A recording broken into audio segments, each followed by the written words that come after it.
मटकी के फोड़ी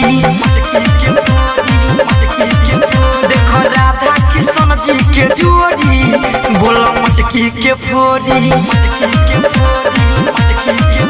अरे जाके तू बस गइल गोकुल नगरिया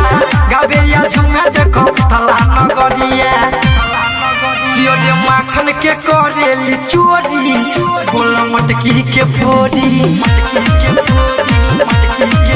देखो राधा किशन जी के जोड़ी भाई रे मटकी के फोड़ी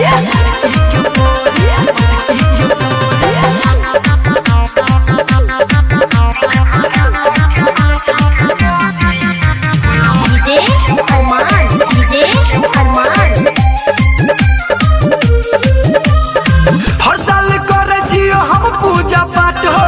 किशन कन्हैया ने छोड़बो तोहर साथ हो बाबा हाँ हर साल कर जियो हम पूजा पाठ हो किशन कन्हैया ने छोड़बो तोहर साथ हो रे सबके मिला बेलू जोड़ी बोला मटकी के फोड़ी देखो राधा किशन जी के जोड़ी बोला मटकी के फोड़ी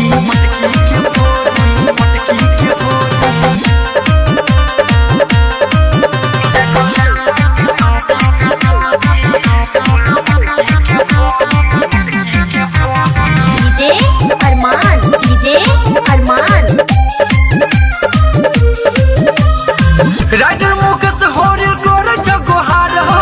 सोनू दरभंगिया के कत बेरा पार